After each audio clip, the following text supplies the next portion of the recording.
Well, speaking of that, is there anything specifically that you would say for a teacher, a new teacher, classroom teacher who has a deaf student in their classroom, that this is a new experience as far as like what is your job? How can they utilize the interpreter? And what would you suggest so that there could be the best experience for the child in their classroom? First thing is take a deep breath and don't be afraid. Mm. It like any other teaching situation, if you walk in and you're afraid, the kids can smell your fear. Yeah. Yep. The deaf kids can smell your fear too. Um, you're still the teacher. Mhm. The interpreter is not the teacher. The interpreter is not your teacher's aide. The interpreter is there to help you communicate with this child, to bring that communication, whatever you say to that child in their language, and whatever the child says, to be able to give them voice if they can't speak for themselves, if they don't have that ability. Or a lot of times this starts happening in junior high. They're ashamed of their voice. They know it's different from everybody else's. And Mm. they make that decision that when I'm in a classroom, I'm not going to use my voice because then people will laugh at me. Mm. I'll use my voice in speech and language pathology class, one-on-one or in the small group. I'll use my voice at home with my parents, my siblings, my grandparents, but I'm not going to use my voice at school. And they need to be given that freedom. Mhm. But as a teacher, you are still the teacher in that classroom. The interpreter is not the teacher. We do something that if you could do, you wouldn't need us. Mhm. So you need us, but we need you to Mhm. teach, Mhm. to, you discipline Susie because she's talking in class. Well, if Johnny's signing in class and he's not supposed to be talking, then the teacher needs to step in and say, Johnny, is there something you want to share with the class? What are Mhm. you talking about? Mhm. In the same way, you might say that to a hearing child who's talking. The Mhm. same rules apply. And the same rules apply to all the kids. Mhm.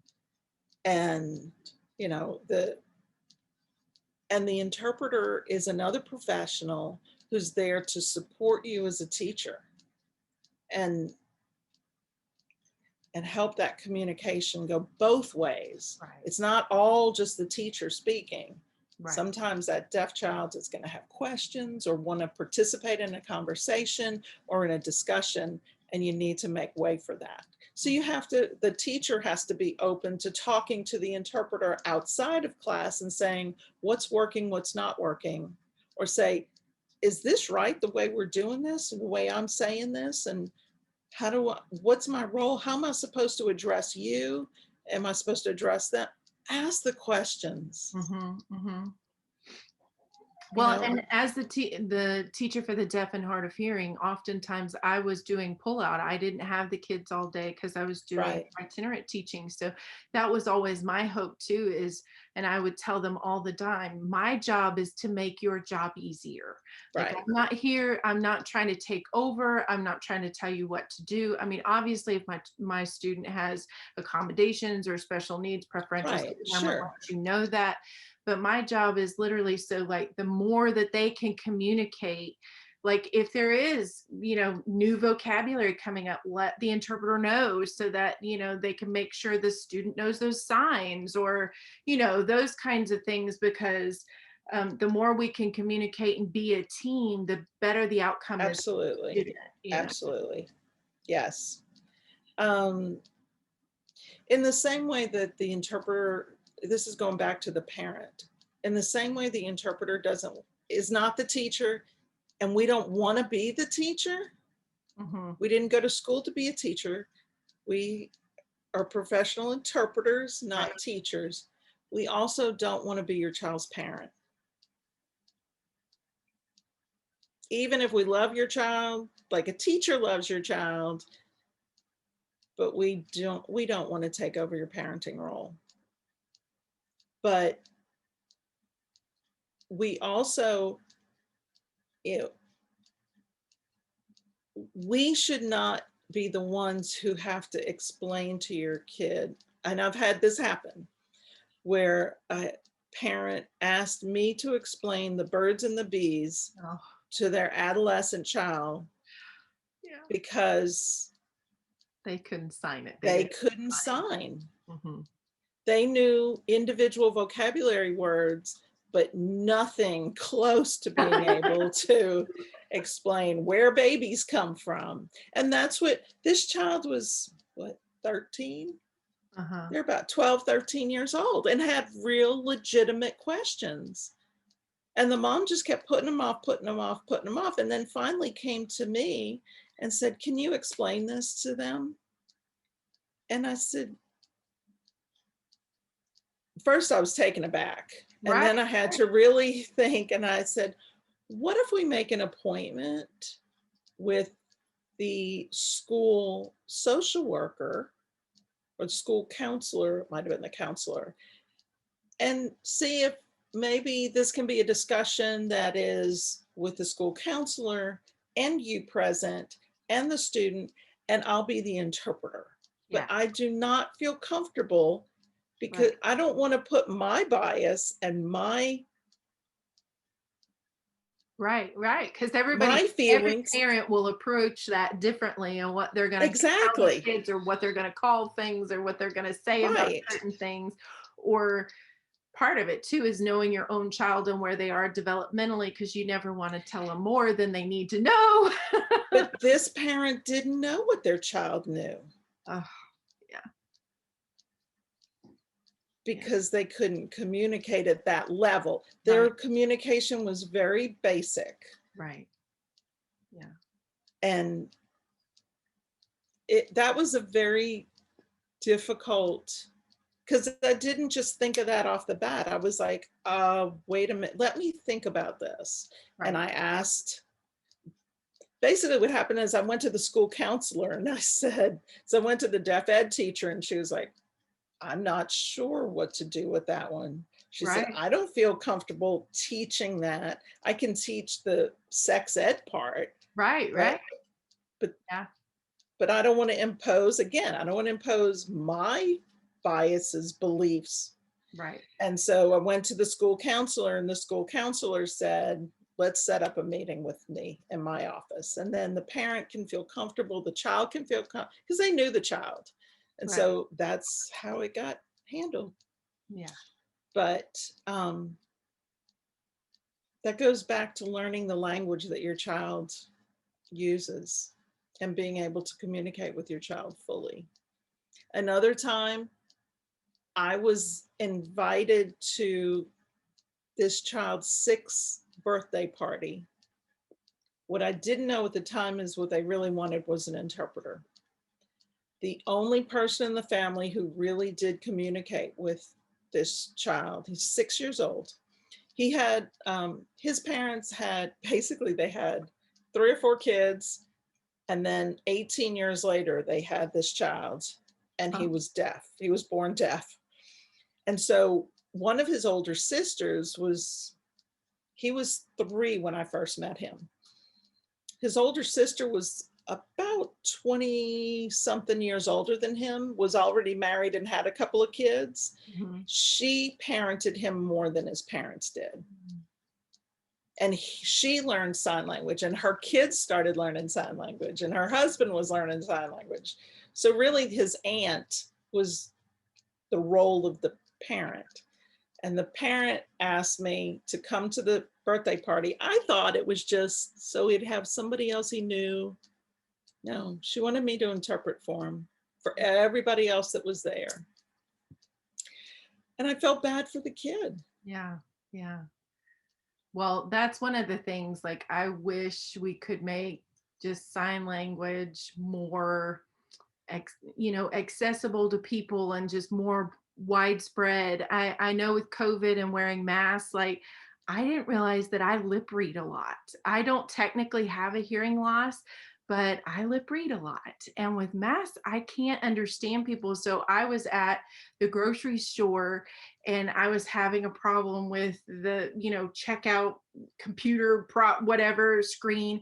And so I just naturally started signing to someone because I couldn't see their face. And I knew I wasn't going to understand. And I knew she wouldn't understand the sign language, but it helps me, like To focus and yeah, so that yeah. and I started signing, and I signed thank you at the end when she helped me, and she signed back, and I was just like, "Oh, I wish we could just make it more accessible, where more people would just sign, because all of us are going to lose hearing at some point when we, in our 80s or whatever." And um It happens way before your 80s. Sorry to tell you, but it starts it's already going way on. before that. But like just so that it wasn't such a big, I don't Yeah. know, because I mean, I know technically it's a low incidence population as far as those actually considered deaf throughout their lifetime, but it is something that all of us will experience at some point. And if you start teaching kids when they're young sign language, they pick it up so easily and they're fascinated with it Yeah. and they're interested in it. And so even if they don't use it all the time, if they're introduced to it and then later they learn a little more, they will remember what they learned when they were young Yeah. Yeah. and be able to utilize that just whenever they happen to need it or want it with their own kids or it. Well, I'm partial to sign language. Me too. Yeah. And interestingly enough, people will ask me how I got involved in this and do I have deaf people in my family? And I say, no, I don't have deaf people in my family. I have blind people in my family, but that has nothing to do with sign language.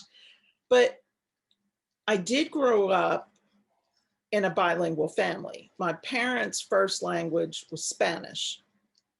So I grew up knowing two languages. Mhm. And I grew up respecting one language as much as the other. And I do believe that that helped me when I was 8 and I started learning sign language. It wasn't, I didn't have that stigma attached to, oh, it's backwards English or it's bad English or whatever, because the grammar is very different from English. But the grammar is actually very much like French and Spanish. So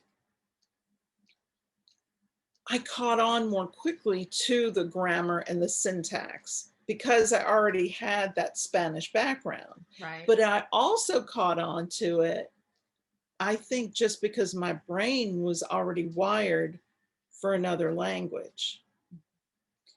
And I think anytime we can expose our kids who have normal hearing, Mhm. our kids who have a slight mild hearing loss, a moderate hearing loss, a severe hearing loss, if we can just expose all of them to sign language, Mhm. they grow up, the synapses in their brains are firing off more often.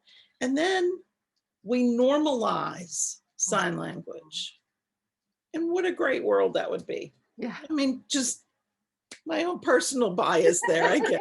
But No, I'm with you. I'm all for making the world more accessible all the way across like I wish we had open captions on all movies more than just like a one-time showing for something, because I mean, wouldn't that be great for people learning English? Wouldn't that be great for, yes, for people who are deaf or hard of hearing, or for grandpa who's losing his hearing even though he grew up speaking his whole life, right. or just Yeah. whatever. But I don't know if that's going to happen, but it sure would be great, because like I said, I didn't realize, but the pandemic What brought you were out, missing. yeah, the pandemic brought out, like, because I kept saying what, and I'd have to lean in and like really listen to people, because through the mask, the muddled through the mask made it so hard for me to understand Yes. what Yes. people were saying. And so I can't even imagine. I actually invested in those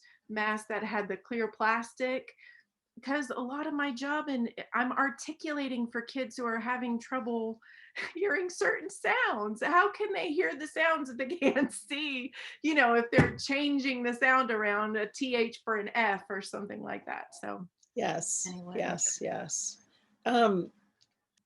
Now, technology now, it is incredible what is available. For Mhm. example, with hearing aids,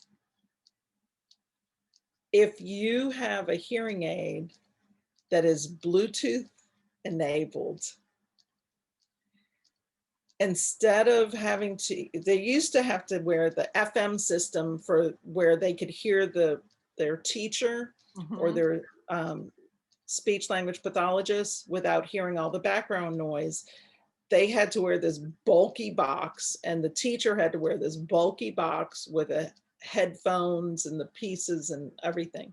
Now the teacher can wear earbuds, okay, which has a microphone or another kind of microphone, and the kid's hearing aid Has the is Bluetooth. connected to the Bluetooth Oh my. of the earbuds, which have a microphone. And so and there's a setting on it to Bluetooth. You enable the Bluetooth, and then all the background noise is eliminated. And what's coming into their ears is the teacher's voice. Wow. So that not only do they have hearing aids, but the hearing aids can work so much better. Yeah. If your child has residual hearing that's usable, and they can hear enough on the phone to understand your voice or a few things on the phone, or to be able to make calls to say, Mom, I need help, Mhm. or to 911, whatever it is, there is technology out there. Kids they can play their video games and hear it. They Oh. can listen to music and hear it. So many things. And actually for example, with distance learning, Mhm. some of the deaf folks that I know, I'd say adolescent high schoolers, junior high schoolers, they actually loved it because on Zoom, they could put they could enable the Bluetooth on the computer and sync it up to their hearing aids, and they could hear better. And Mhm. then because the teacher was not walking around, the teacher's in one place, they Mhm. could actually see the teacher better and understand the teacher better and Well, because see they're not turning around to a blackboard either. It's all exactly, right here. exactly. So some of the deaf kids actually preferred Mhm. distance learning because it eliminated obstacles that they had in the classroom. Do So with phones, are there apps and things like that that help? Like, I didn't even think about this, but probably a FaceTime conversation, because you can just sign to each other and see each yes, other's faces. But FaceTime, FaceTime, Facebook Messenger video. There's Marco Polo, which you videotape a snippet, you can videotape a signing snippet, send it to the person, and then they can watch it. And there's also an app that if a person leaves you a voicemail, mhm. it translates it into written text form. I mean, I know for me, I have on my phone, if somebody leaves me a voice message on my home phone, I Mhm. get an email of the transcript. Mhm. That's huge. Yeah, that's huge. So that's available too. And there are apps that will do that. Mhm. There are even apps where a deaf person can have their phone out. The person, whether it's at a restaurant or whatever, can just say what they're trying to say, and then the app puts it in text form. So you don't have to actually text it all out. It's not voice to text, it's an actual app, but you can also use voice to text. And people don't realize that. Oh, well, how am I going to communicate with them? Just get your Text. phone out. Just text them. Or old fashioned, pen and paper, write notes back and forth. Well, and I have seen a YouTube video of it. It's a deaf man and his girlfriend, and they went to a drive-through, and that's what he did. He texted his order. He just Yeah, wrote in a text and held it up at the window, and then yeah. the person knew what it was that he wanted, Mm-hmm. and then I think there was something that he wanted to ask back. So he asked if it was okay if he took his phone and he just texted in his phone and handed it so he could ask a question about some kind of sauce or whatever. Right. Handed it back. And I was like, I never thought about that, but that's brilliant. If you don't have paper pencil, that you can just text it back and forth. Here in little old Hattiesburg, Mississippi, we have one Subway restaurant. We have many Subway restaurants, but there's one of them that at the drive-through, it has a touch screen. Nice. So I like it because they don't get your order wrong. Yeah. It's not just talking into the microphone. It's actually, I press the button for the kind of bread I want, for what I want on my sandwich, for what I don't want on my sandwich. And I can tell you that lots of deaf people go to that Subway. I didn't think about that there was a McDonald's. I can't remember where it was that we went in and they had the kiosk. And in some ways I was like, oh, isn't that going to take somebody's job? But for a deaf person, I could certainly see where I can get my exact order and nobody's going to mess this up. And I can, tell They love exactly what I mobile want. orders. The deaf folks love their mobile orders where they can just go in and pick it up. That makes their lives so much easier. Yeah. Well, and a lot of them will say that on the computer, they're not deaf anymore, that they don't have They're the just, disadvantage because yeah, they're just another person on the computer right, doing right, their thing. right. You can even pay for it on the app, and then nobody has to even know whether you're deaf or hearing. You just go in and show them the number on your phone or punch in the number. If it's like, I think Sonic, McDonald's, Wendy, all of them, you tell them what number stall you're in and they bring it out to you. Mhm. So don't forget to use and to teach your children about all the technology that's out there. It's Very and different from the TTY days. oh gosh, so much better, so much better. And I know I was interpreting for somebody and their niece, nephew, something is deaf also. There's deafness in their family. It's Mhm. genetic deafness. And so this person is deaf and their niece or nephew is deaf. And that child is in 5th or 6th grade and is on some athletic team. And so again, with the Bluetooth and the hearing aids, the coach can communicate with the child who has a hearing aid with the Bluetooth enabled to the coach's earbuds, so that when the coach says their name, it's like, That's you know, amazing. and it's not that this kid can understand everything the coach says, but if the coach says their name, it gets their attention and Right. then they can, Look. yeah. So there's so many uses. Don't limit your thinking and take advantage of technology. You can set your phone so when it rings, it vibrates and the flashlight flashes. So your kid can't say, Yeah. oh, I didn't know my phone was ringing. Yeah. Hello, you have a strobe light going off. You're going to notice that. Right. Other people will say, hey, look Right. at your phone, Right. Yeah. because the flashlight is flashing on and off. Yeah. How simple is that? But people don't think of it. And that's my thing, is just Think outside the box. Right. Don't limit yourself. In the same way, don't limit yourself to only relying on speech reading. Hmm. Something else simple has nothing to do with sign language, but label the stuff in your house. Yeah. Post-its are great. Hmm. Increase Door, that language, right? toilet, sink, hot water, cold water, Mhm. oven. So everything has a name.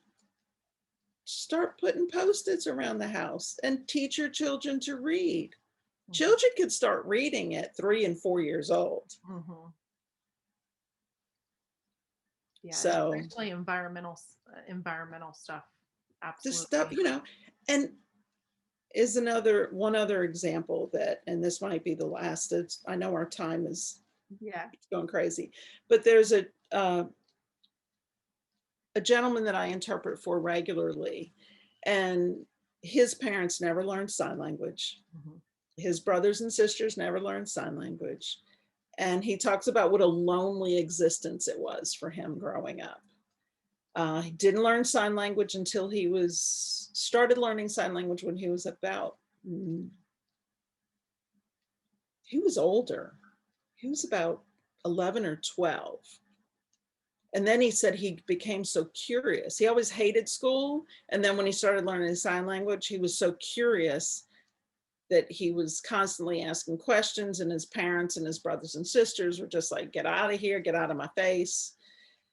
But something that he said that I thought was great is that, or not, it wasn't great for him, but it's a great example, is that he said he felt left out growing up. Mm. And his brother, one of his brothers, who he was the closest with, not super close, but the closest with, I think they're close in age too.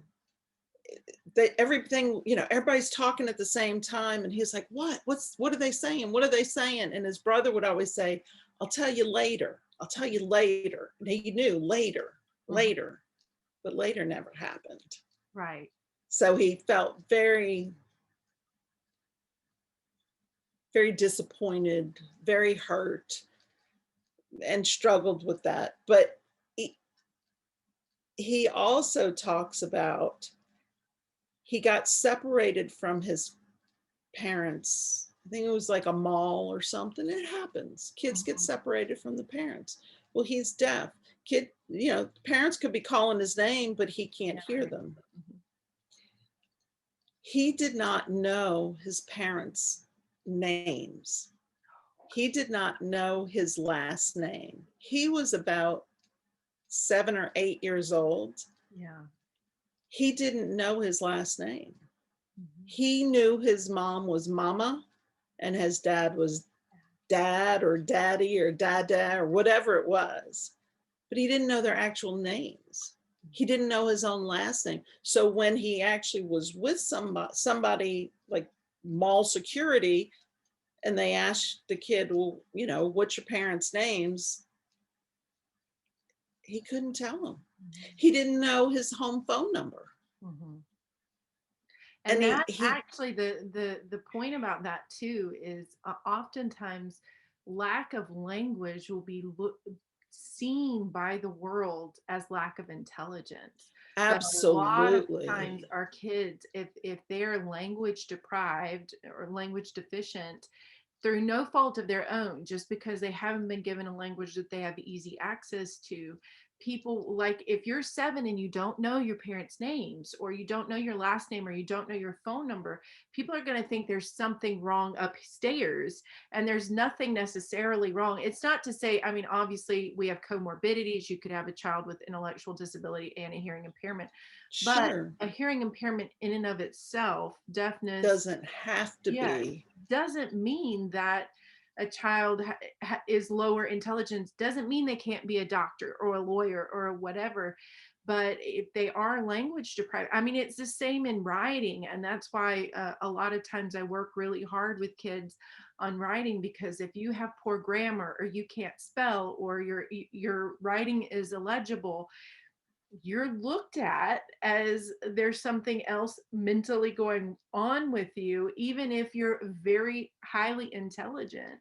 And so sometimes my students with dyslexia get frowned on or don't make as high of a grade as maybe they are mentally capable of, so it's in some ways that our culture does have this bias that the way you present, Yes, we're going to judge your intelligence by that, and it right, may have nothing to do with your intelligence, and that right. is hard. Yes, yeah. But I feel all of his brothers and sisters by that age knew their parents' legal name, Hmm. knew their last name, knew their address, Hmm. knew their phone number, and he didn't know any of that. And he said he was so afraid because Yeah. he didn't know if he was ever going to see his parents again. Right. And it was just such a simple fix. Hmm. But yes, you are definitely correct. And I work in a lot of different settings, and one of the places that I have interpreted in the past is actually a residential facility for adults who have intellectual disabilities. Hmm. And there are some deaf folks who live there, and it's there's one of the residents who has fairly intelligible speech, Hmm. but his actual language level is fairly limited. There's another resident there who does not have intelligible speech, but his language level is actually Much harder. way better, higher. He has a bigger vocabulary. He understands much, much more than this other resident. But people assume, and even people who work with this population on a daily basis assume that the resident who can speak is more highly intelligent than the one who can't speak, but whose language is actually just so much better. And we can have a much more in-depth conversation Mhm. than with this other resident. Every time I show up, he thinks he's in trouble. It's like, oh no, they called her in. They must have something. I'm in trouble. Mhm. Whereas this other resident, I show up and they're excited because we get to talk, we get to chat, he can tell me about when they went bowling and they went to the Mississippi Braves game and they went to the movies and you know, All this. so yeah, language does not equate speech. Mhm. Mhm. Wow. Yes. Absolutely. Yes. I mean,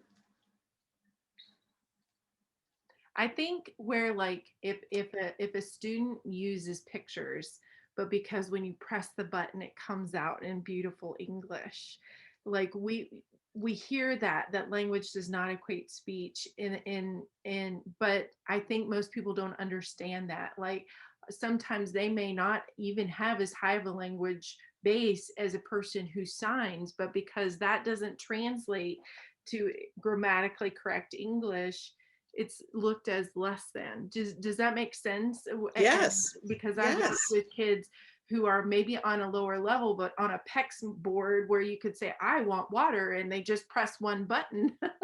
But, And it comes out a perfectly structured English sentence. but where they may be functioning at a really high level, but they also might not be, but it is viewed because you get that beautiful sentence as a higher language skill than want water please in sign language or something, so yeah, well, this has been so fascinating, and I so appreciate you getting on here and talking to me. Do you have any parting words for our parents or teachers? Anything else you would really want them to Um, know? I would say for teachers and parents, don't be afraid to get a second opinion, a third opinion. Um, whether it's the audiologist, your pediatrician, your deaf educator. Mhm, There mhm. are deaf educators out there who really limit um, their, they bring their biases with them. Mhm, And unfortunately, that's not the best situation. mhm. And if it was your hearing child's third grade teacher, you might say, you said such and such, and where is that coming from? But Right. suddenly your kid's special ed teacher, deaf ed teacher, or speech language pathologist can do no wrong. And that, I'm not saying question everything, but question everything. Yeah. And don't, nobody expects you to be the person who knows all the answers, because it's not what you were trained to do. It so be open-minded Mhm. and give your kids, whether they're your students or your own kids, just give them every opportunity that is available to them, and just encourage them to thrive. And you don't know what they're going to do with their lives and what they're going to become, and what, the sky's the limit. And Mhm. just because your kid can't hear doesn't mean that the sky isn't the limit. Right. And I guess that's my encouragement. Not everything is a downer, but